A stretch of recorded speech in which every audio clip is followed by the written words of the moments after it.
6 years ago, she vanished without a word. Today, he walks into an elite clinic with his pregnant fiancée and finds her standing behind the reception desk. But she's not alone. Beside her stands a little girl with his eyes, his silence, his presence. A daughter he never knew existed. A secret that shatters everything. Some doors close quietly.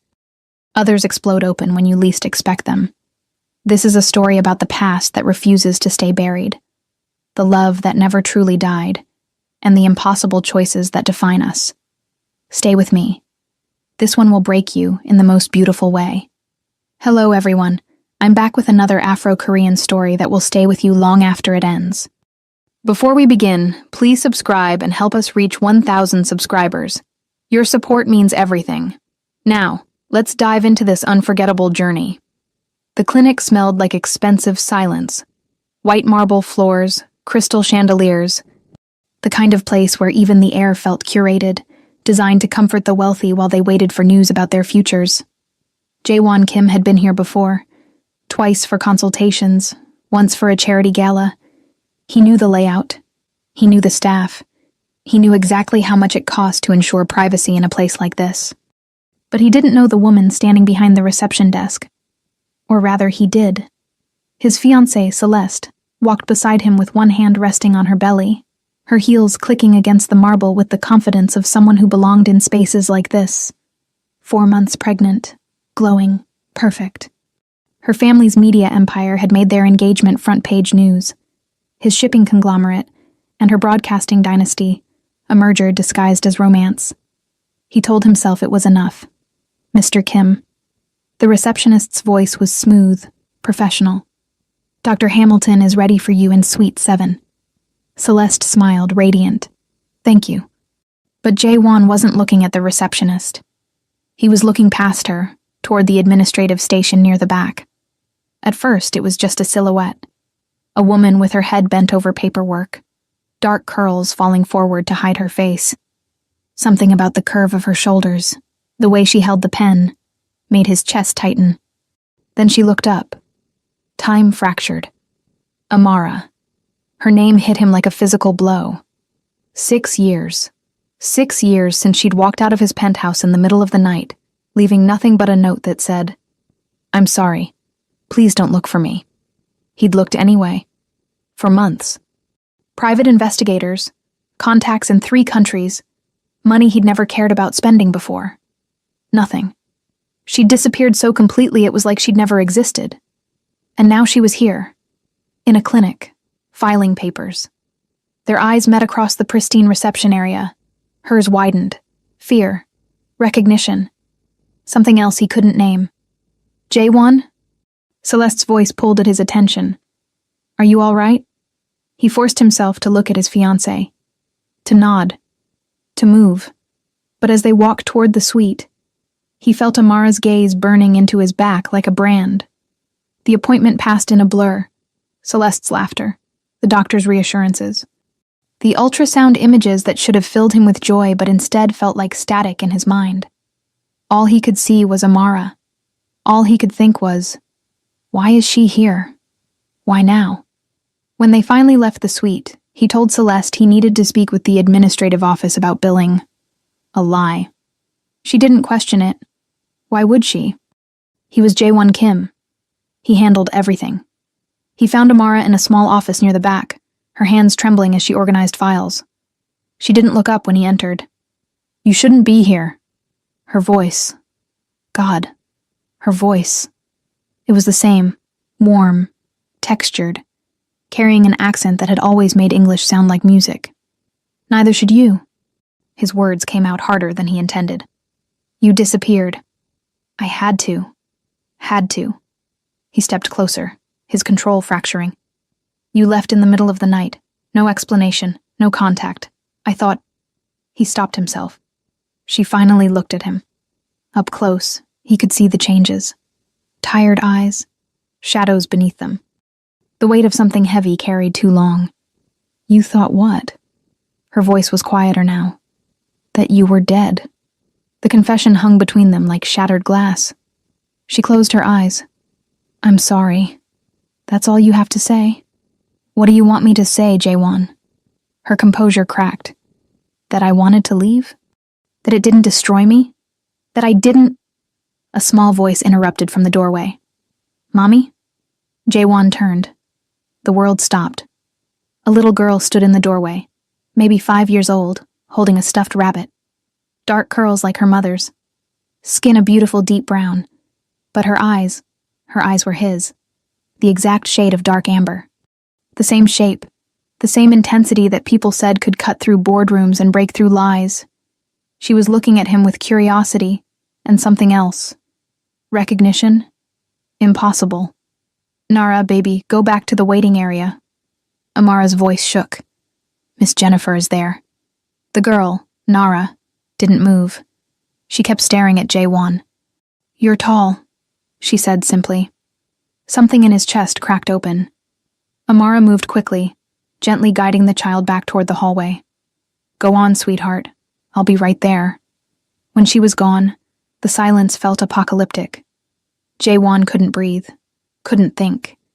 His mind was racing through calculations. 6 years since Amara left. The girl looked about 5. The timeline aligned perfectly. He looked at Amara, and he knew she could see the realization spreading across his face. She's mine. It wasn't a question. Amara's eyes filled with tears. Jaewon, she's mine, he repeated, his voice breaking on the word. That's why you left. You were pregnant. She didn't deny it. The world tilted. He had a daughter. A 5-year-old daughter he'd never known existed. A child who should have been in his life from the moment she took her first breath. Why? The word came out raw. Why would you keep her from me? Because I had no choice. Amara's voice was fierce now, protective. You don't understand what it was like. Your family, your world. There was no place for us in it. You didn't even give me a chance to.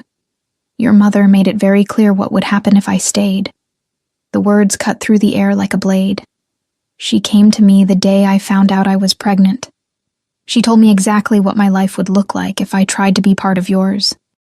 The scrutiny, the media, the way they would tear apart a black woman trying to claim a piece of the Kim empire. She offered me money to disappear, enough to start over somewhere quiet. Jaewon felt sick. And you took it. I took it for her. Amara's hand gestured toward where Nara had been. So she could grow up safe, away from cameras and boardrooms and people who would use her as a scandal. I gave her a normal life. You gave her a life without a father. The words hung between them, sharp and true. Amara's tears finally fell. I gave her the best I could. In the hallway beyond, he could hear Nara's laughter. Bright, innocent, unaware that her entire existence had just detonated his world. He looked at Amara, this woman he'd loved with an intensity that had frightened him, and saw the exhaustion in her eyes. The years of carrying this secret alone. The impossible choice she'd made. I'm getting married in 3 months, he said quietly. Something flickered across her face. Pain. Acceptance. I know. I saw the news. She's pregnant. I know. And now you're telling me I have another child. A daughter I've never met. Amara nodded, silent. Jaewon turned toward the door, his mind a storm, then stopped. I want to meet her. Properly. Jaewon, I want to meet my daughter, Amara. You can't ask me to walk away from this. Not now. Their eyes met. 6 years of silence. 6 years of secrets. She doesn't know, Amara whispered. About you. About any of it. Then we'll figure it out. His voice was steel wrapped in something fragile. Together. He walked out before she could respond, before his composure could shatter completely. In the lobby, Celeste was waiting, scrolling through her phone. She looked up, smiling. All set? Jaewon nodded, his mind 1,000 miles away. In a small office at the back of an elite clinic, Amara held her daughter's drawing of their little family. 2 figures, one big and one small, holding hands under a sun. Everything was about to change, and neither of them was ready. Jaewon didn't sleep that night. He sat in his penthouse office, the city sprawling beneath him like a kingdom he'd conquered but never truly owned. Seoul's lights blinked in the distance. He kept an apartment here, even though most of his business was now in New York. A reminder of where he'd started, of what he'd built. None of it mattered now. He kept seeing her face. Nara's face. Those eyes that mirrored his own. His phone buzzed. Celeste. "Are you coming to bed?" He typed back. "Soon. Work emergency." Another lie. They were piling up now. The truth was, he couldn't face her. Not yet. Not with his secret burning a hole through his chest. A daughter. He had a daughter. A 5-year-old girl who drew pictures and hugged stuffed rabbits and had no idea he existed. The rage came in waves. At his mother. At Amara. At himself for not fighting harder 6 years ago. For accepting her disappearance as some kind of inevitable ending. But beneath the rage was something else. Something that terrified him more. Hope. The next morning, he went back to the clinic. Amara was there again, behind the desk, her professional mask firmly in place. But when she saw him, something flickered. Fear. Exhaustion. Resignation. "We need to talk," he said quietly. "Not here. J1, I'm working. Take a break." It wasn't a request. She glanced around, then nodded slowly. 10 minutes. They walked to a small park across from the clinic, the kind of carefully manicured green space that existed in wealthy neighborhoods like a stage set for normal life. Amara sat on a bench, her hands folded in her lap. Defensive. Guarded. Jaewon remained standing. "I want a DNA test." She looked up sharply. "You don't believe me?" "I believe you. But if we're going to do this, if I'm going to be part of her life, I need legal protection. For her and for me." Amara's jaw tightened. "She's not a business transaction." "I know that." His voice softened. "But my world is complicated. If this becomes public, if my family finds out before I'm ready, I need to protect her. Legally. Officially." She was silent for a long moment, then nodded. "Fine. But on my terms. You don't tell anyone until we figure out what this looks like." "Agreed. And you meet her slowly. No dramatic revelations. No showing up with presents and promises. She's a child, J1. She doesn't understand your world. I understand. But did he? He'd built empires, negotiated billion-dollar deals, navigated corporate warfare with the precision of a chess master. But fatherhood? That was territory he'd never even considered until yesterday. Amara stood, preparing to leave. He caught her arm gently. "Why didn't you use the money?" The question had been burning in his mind. "My mother paid you. Enough to live comfortably. But you're working reception at a clinic." Her expression hardened. "I sent it back. Every cent. I didn't want her money. I wanted to give Nara a life built on something real, not blood money from a woman who saw us as a problem to be solved." The revelation hit him like a punch. She'd raised their daughter alone, working, struggling, refusing the easy path because her pride, her dignity, mattered more than comfort. "Amara, I have to get back to work." She pulled away, but not before he saw the tears threatening to surface. "The test. We can do it this weekend. I'll text you." She walked away, shoulders straight, carrying the weight of 6 years alone. Jaewon stood in the park, surrounded by nannies and children playing, and felt like a stranger in his own life. The DNA test was conducted in private. No clinic, no records. A discreet lab that catered to people who needed results without questions. Nara thought it was a game. "Why are they taking my spit, Mommy?" Amara smiled, smooth and calm. "Just a checkup, baby, to make sure you're healthy." The lie came easily. Jaewon watched, fascinated and disturbed by how natural she was at this. At protecting their daughter from truths too heavy for small shoulders. When the technician took his sample, Nara watched with curious eyes. "Are you sick too?" she asked him. It was the first time she'd spoken directly to him.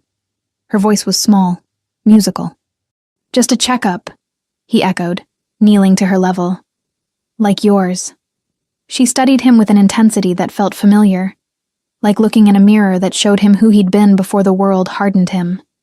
"You have sad eyes," she said simply. Amara's breath caught. Jaewon felt something crack inside his chest. "Do I?" Nara nodded.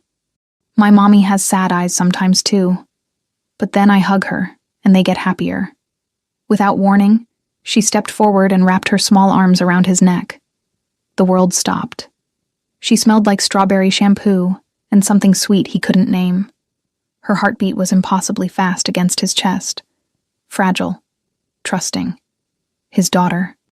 His arms moved automatically, carefully, holding her like she might shatter. Over her shoulder, he met Amara's gaze. She was crying silently, her hand pressed to her mouth. This was real. This tiny human. This impossible gift he'd never known he'd lost. When Nara pulled back, she smiled at him. There. Better? He couldn't speak. Could only nod. Come on, baby. Amara's voice was thick. Let's go get ice cream. Can he come? Nara looked between them, hopeful. The question hung in the air like a prayer. Amara looked at Jaewon, and in her eyes he saw the war, the fear, the possibility. Not today, she said gently, but maybe soon. Nara accepted this with the easy resilience of children. Okay. Bye, mister. Goodbye, Nara. She waved as Amara led her away, chattering about chocolate versus vanilla. Jaewon stood in the parking lot of an anonymous medical building and felt his carefully constructed life crumbling around him. The results would take 3 days, but he already knew the truth. That night, Celeste hosted a dinner party. Investors, media executives. The kind of event that required his presence and his performance as the perfect fiancé. He played his role, smiled at the right moments, made the appropriate conversation. Let Celeste rest her hand on his arm with the easy ownership of someone who believed they knew him. But his mind was elsewhere. Nara's hug, Amara's tears, the weight of a secret growing heavier by the hour. You're distracted tonight, Celeste murmured during dessert. Something wrong? Just business. Another lie. They were becoming easier. She squeezed his hand. You work too hard. When the baby comes, you'll have to slow down. Be present. The irony was suffocating. He had a child already, one he'd never been present for, one who didn't even know his name. After the guests left, Celeste led him to the bedroom with purpose. But when she kissed him, all he could think about was Amara, the way she'd looked at him in that park, the years of pain etched into her face. I'm sorry, he said, pulling back. I'm not feeling well. Concern flickered across Celeste's face. Should I call the doctor? No, just tired. She accepted this. She always accepted his explanations. Their relationship was built on convenience and strategy, not the messy vulnerability of actually knowing each other. Alone in his study, Jaewon pulled up his private investigation files from 6 years ago, the ones he'd eventually abandoned when every lead went cold. He read through them with new understanding. The timing. The sudden disappearance. The way every trace of Amara had been scrubbed from official records. His mother's work. Thorough. Efficient. Cruel. He picked up his phone and called her. She answered on the second ring. Jaewon, it's late. You paid her to leave. His voice was ice. 6 years ago, you paid Amara to disappear. Silence. Then, I did what was necessary. That woman was a distraction. You had a company to run, a reputation to build. She was pregnant. More silence. Did you know? He pressed. Did you know she was carrying your grandchild when you forced her out? I suspected. His mother's voice held no remorse, which is precisely why she had to go. An illegitimate child with a nobody from nowhere? The scandal would have destroyed everything we'd built. I gave her a generous offer. She made her choice. She sent the money back. Then she's even more foolish than I thought. Jaewon's grip on the phone tightened. You had no right. I had every right. I'm your mother. I protect this family. You destroyed mine. He ended the call before she could respond. In the silence of his study, surrounded by awards and certificates of achievement, Jaewon realized something terrifying. He didn't know how to be a father, but he was going to learn, even if it meant burning down everything he'd built to do it. The DNA results arrived on a Tuesday. 99. 9% probability of paternity. Jae-won stared at the paper in his home office, the words blurring together. He'd known. Of course he'd known.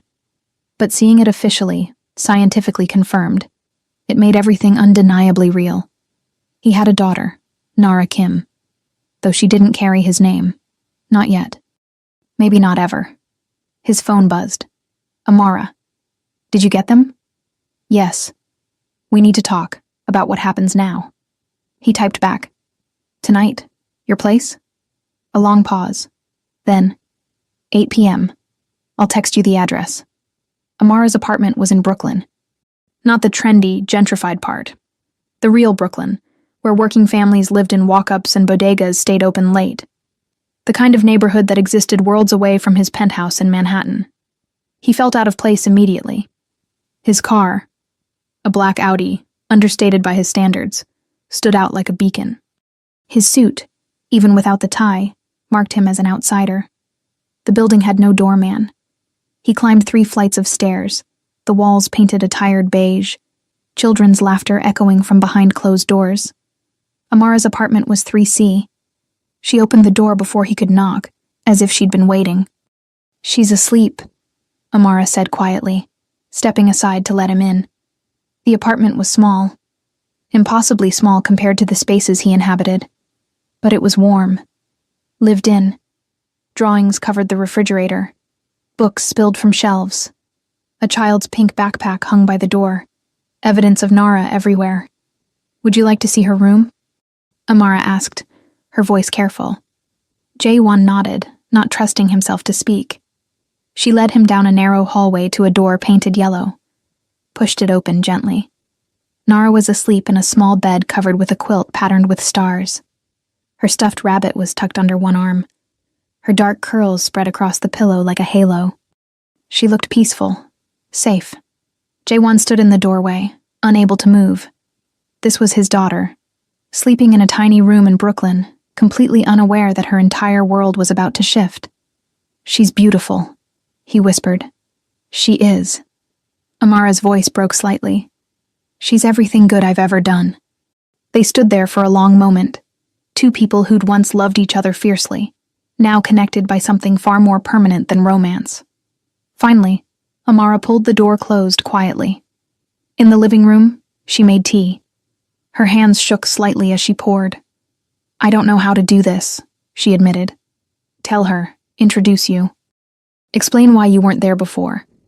Jae-won sat on her worn couch, feeling massive in this small space. We do it slowly, carefully, however you think is best. You're really willing to let me lead? She's your daughter. You've raised her. He stopped. I'm trying to figure out where I fit. Amara sat across from him, curling her legs underneath her. She looked younger here, in her own space, more like the woman he'd known 6 years ago. What about Celeste? She asked quietly. The name landed like a stone. I don't know, he admitted. I haven't told her yet. Jae-won, I know I will, but this, us, Nara, it's complicated. You think I don't know complicated? Amara's voice sharpened. You're about to marry someone else. She's pregnant with your child. And now you're sitting in my apartment telling me you want to be part of our daughter's life. That's not complicated. That's impossible. Nothing is impossible. Spoken like a man who's never been told no. She set her tea down hard. You live in a different universe, Jae-won. Private jets and boardrooms and people who do whatever you say. I live here. I take the subway. I budget for groceries. Our worlds don't overlap. They do now. Because of Nara. Yes. He leaned forward. And I'm not walking away from her. I can't. You had 6 years with her. Don't ask me to settle for anything less than being her father. Amara's eyes filled with tears. And what does that look like? You swoop in with your money and your power and suddenly you're dad? You take her to your penthouse on weekends while I stay here in the background? That's not what I want. Then what do you want? The question hung between them, loaded with years of pain and love and loss. I want to know her, Jae-won said quietly. I want her to know me. Not as some stranger who sends presents. As her father, really. And Celeste? Your baby? Your perfect life? He had no answer for that. Amara laughed bitterly. You can't have everything, J1. That's not how life works. Especially not this life. Then help me figure it out. Why should I? Her voice broke. You're engaged. You're having a baby with someone else. In 3 months, you'll be married. What am I supposed to tell Nara? That her father exists, but he has a whole other family? Celeste and I... He stopped. The truth was complicated. The truth was that his engagement had always been more strategy than love. A merger of empires. But how could he explain that? How could he ask Amara to believe it? You what? Amara pressed. You don't love her? Is that what you're going to say? I respect her. That's not the same thing. No, he admitted. It's not. The silence stretched between them, heavy with things they couldn't say. Finally, Amara stood. You should go. I need to think. About what's best for Nara. Not for you. Not for me. For her. J1 rose slowly. At the door, he turned back. I loved you, he said quietly. 6 years ago. I loved you so much it terrified me. And when you left, his voice caught. I looked for you. For months. I would have given up everything to find you. Amara's tears fell freely now. Would you? Really? Would you have stood up to your mother? Your family? Your entire world for a woman who worked in your office and had no pedigree, no connections, nothing but herself?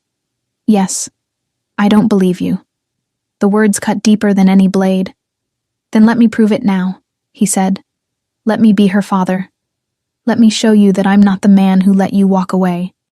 Amara wrapped her arms around herself, small and alone in her doorway. I'll think about it, she whispered. But J1, if you hurt her, if you disappoint her, if you decide 6 months from now that this is too complicated, I will never forgive you. She's not a business deal you can walk away from. I know. Do you? She looked at him with exhaustion in her eyes. Because I've been doing this alone for 6 years, and I've gotten very good at it. We don't need you. We don't need your money or your name or your world. We've survived just fine. But she deserves to know her father. Maybe. Amara's voice was barely audible. Or maybe knowing you will only break her heart. She closed the door before he could respond. J1 stood in the hallway, listening to her cry on the other side. He didn't go home. Instead, he drove to his office. 23rd floor, corner suite, views that stretched across Manhattan like he owned it. He sat in his chair and stared at his reflection in the dark window. Who was he? Really? J1 Kim? Heir to a shipping empire. Self-made billionaire. Soon-to-be husband and father. But also, a man who'd let the woman he loved disappear. Who'd accepted his mother's interference. Who'd built a fortress of success to hide the fact that he'd never actually fought for anything that mattered. His phone buzzed. Celeste. Where are you? I'm worried. He stared at the message for a long time. Then he typed, We need to talk. Tomorrow. It was time to tell the truth, even if it destroyed everything. The next morning, he met Celeste at her favorite restaurant, overlooking Central Park, mimosas and perfectly plated eggs. She looked radiant, her hand resting on her small bump, her smile bright. You sounded serious on the phone, she said lightly. Should I be worried? J1 set down his coffee. I need to tell you something. Her smile faltered. Okay. I have a daughter. From before we met. She's 5 years old. I just found out about her. The words landed like grenades. Celeste went very still. What? Her mother. We were together 6 years ago. She disappeared. I didn't know she was pregnant. I didn't know the child existed until last week. Last week? Celeste's voice was carefully controlled. At the clinic. He nodded. She set down her fork with precision. The receptionist. The one you looked at like you'd seen a ghost. Yes. And you're telling me this now, the morning after you disappeared all night. I was at my office. Thinking. She laughed, sharp and brittle. About your secret child, your secret ex, your secret life I apparently knew nothing about. Celeste? Are you still in love with her? The question pierced straight through his careful composure. It's complicated. That's not a no. He met her gaze. I don't know. I don't know what I feel except that I have a daughter, and I can't walk away from her. Celeste pressed her napkin to her lips. For a moment, he thought she might cry. Instead, she straightened her spine. What do you want from me? Honesty, time, understanding. You want me to accept that my fiancé has a child with another woman, that you'll be in her life, in their lives. Yes. She stood abruptly. I need to think about what this means, about whether I can... Her voice cracked. You've humiliated me, J1. That wasn't my intention. But you did. She grabbed her purse. I'm pregnant with your child. We're supposed to be married in 3 months. And now you're telling me there's someone else, someone who was there first. There's no one else. There's only Nara. Is there? Celeste's eyes were sharp. Because from where I'm standing, it looks like your past just walked back into your present. And I'm the one who doesn't fit anymore. She left him sitting alone in a restaurant overlooking Central Park, watching his perfect, strategic future walk away. His phone buzzed. Amara.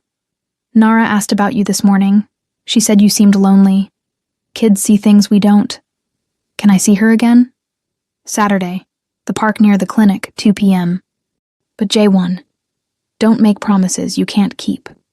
I won't. He sat surrounded by wealthy strangers eating expensive breakfasts and felt for the first time in years like his life was finally pointing toward something true, even if it destroyed him in the process. Saturday arrived like a storm waiting to break. J1 stood in the park at 1:55 p.m., overdressed in casual clothes that cost more than most people's rent. He didn't know how to dress for this, for fatherhood, for normalcy. Nara saw him first. She was running ahead of Amara, her pink jacket bright against the autumn trees. When she spotted him, she stopped, tilted her head, then smiled. You came back. Something in his chest shattered. I did. Mommy said maybe you would. I hoped. She said it so simply. Like hope was easy. Like trust was natural. Amara caught up, slightly breathless. Her eyes met his over Nara's head. A warning. A plea. Don't hurt her. I brought something, J1 said, pulling a small package from his pocket. Your mom said you like to draw. Nara's eyes went wide. Really? Inside was a set of professional art pencils. Nothing excessive. Nothing that screamed money. Just good tools for small hands. These are amazing. Nara clutched them to her chest. Thank you, mister. She paused. What's your name? The question hung in the air like glass about to break. Amara's hand went to her daughter's shoulder. His name is J1. J1, Nara repeated carefully. That's pretty. In my class, there's a boy named Jason. Are they the same? Similar, he said, kneeling to her level. But not exactly. Can I call you Jay? She grinned. That's easier. He looked at Amara. She nodded slightly. You can call me Jay. Nara grabbed his hand without hesitation. Come on, I want to show you the ducks. She pulled him toward the pond, chattering about school and her friend Maya, and how she'd learned to spell butterfly all by herself. Behind them, Amara followed, her arms wrapped around herself, watching her daughter fall in love with a man who could break both their hearts. At the pond, Nara sat between them on a bench, swinging her legs. She showed J1 her stuffed rabbit, Mr. Hopscotch, and explained his entire backstory with the seriousness of a novelist. He's very brave, she said, even when things are scary. That's important, J1 said. Being brave. Are you brave? Nara looked at him with those eyes, his eyes, full of innocent curiosity. Sometimes, Mommy is the bravest. She's not scared of anything. Nara leaned against Amara. Right, Mommy? Amara's voice was thick. I get scared sometimes, baby. Of what? Of losing you. Nara hugged her mother fiercely. You won't lose me. I'm right here. J1 watched them, this unit of two that had existed without him, and felt the weight of everything he'd missed. First words, first steps. Every bedtime story and scraped knee and nightmare soothed. Jay? Nara turned to him suddenly. Do you have kids? The question stopped time. Amara went rigid beside her. Jaewon chose his words carefully. I'm going to. Soon. Really? How old? A baby. Not born yet. Oh, babies are so tiny. Nara clapped her hands. Can I meet them? His throat tightened. Maybe someday. I love babies.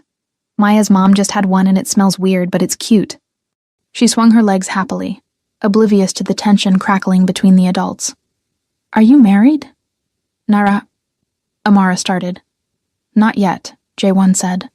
Almost. Mommy's not married, Nara said matter-of-factly. She says she doesn't need anyone else because we're a perfect team. She said it with such pride, such certainty. Jaewon met Amara's gaze over their daughter's head, saw the tears she was fighting, saw the love and fear and exhaustion of 6 years alone. You are a perfect team, he said quietly. Your mom is incredible. Amara looked away quickly, but not before he saw her face crumble slightly. They spent 2 hours in that park, feeding ducks stale bread Amara had brought, drawing pictures with Nara's new pencils, watching her play on the swings, her laughter bright and free. Normal things, simple things, things he'd never known he wanted until now. When the sun started to set, Nara yawned against Amara's shoulder. I'm tired, Mommy. Time to go home, baby. Nara looked at Jaewon. Will you come back? If that's okay with your mom. Nara turned pleading eyes to Amara. Please, can Jay come back?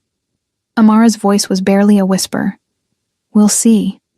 As they walked to the subway entrance, Nara held both their hands, swinging between them like a bridge. At the top of the stairs, she hugged Jaewon goodbye. I'm glad you came back, she said into his coat. You don't look as sad now. Then she disappeared down into the station with her mother, leaving him standing alone on a street corner in Brooklyn, his heart completely wrecked. His phone buzzed. Celeste. We need to talk. About the wedding.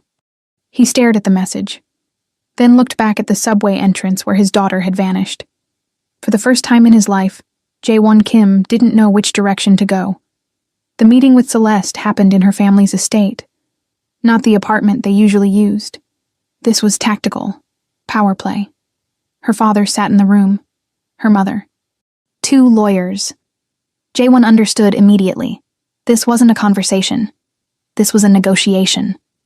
My daughter tells me you have a child, Celeste's father said without preamble. From a previous relationship. Yes. And you've decided to pursue a relationship with this child. She's my daughter. Yes. Celeste sat perfectly still, her hands folded over her stomach. She looked smaller here, surrounded by her family's power. Or maybe that was intentional too. This changes things, her mother said coolly. The optics. The family image. A love child with... She paused delicately. Someone outside our circles. Her name is Nara, Jaewon said quietly. And she's not a love child. She's a person. A complication, Celeste's father corrected. One that could damage both our families' reputations. Or we could be adults about it. The lawyer leaned forward. Mr. Kim, let's discuss solutions. We're prepared to offer a settlement. For the child and her mother. Generous support. In exchange for discretion. No public acknowledgement. No claim to the Kim name or assets. Rage bloomed in Jaewon's chest. She's not a problem to be solved with money. Everything is solved with money, Celeste's father said flatly. The question is, what's your price for maintaining the status quo? Jaewon stood abruptly.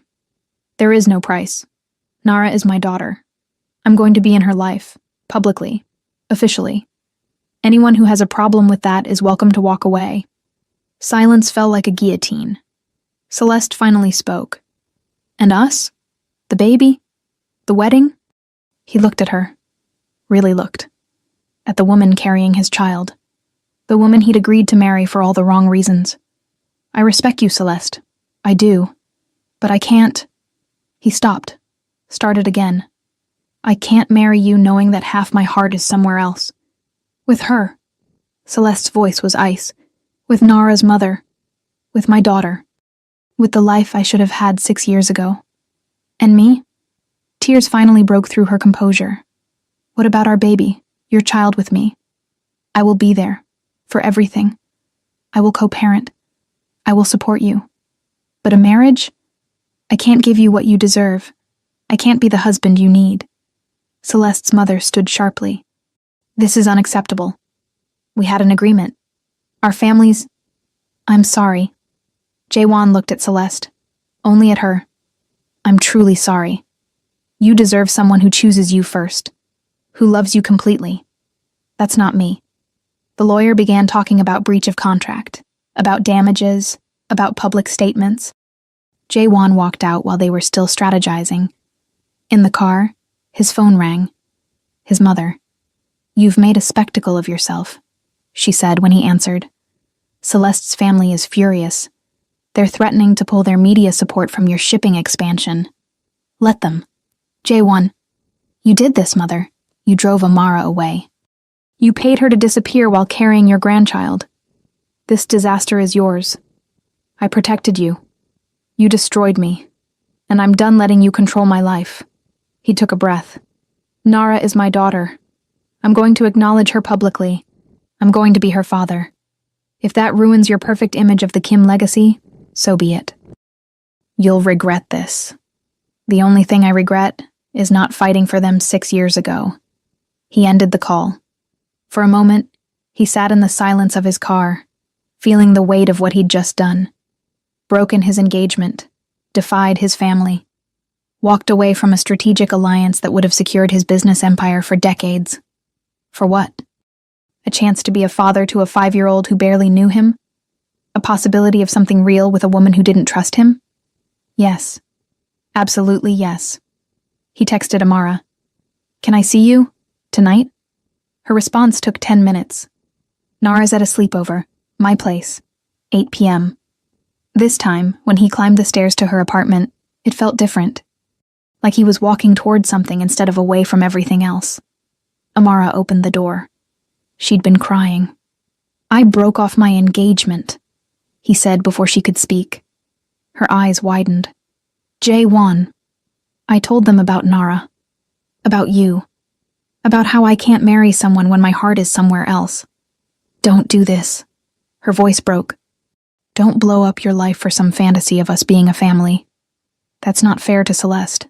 That's not fair to... I didn't do it for us, he interrupted. I did it for me. Because I can't keep living a lie. Because Nara deserves a father who's all in, not divided. Because... He stepped closer. Because 6 years ago, I let you go without a fight. I'm not making that mistake again. Amara's tears fell freely now. What if it's too late? What if we can't go back? We don't go back. We go forward. Carefully. Honestly. Together. I'm scared. So am I. He reached for her hand. She let him take it.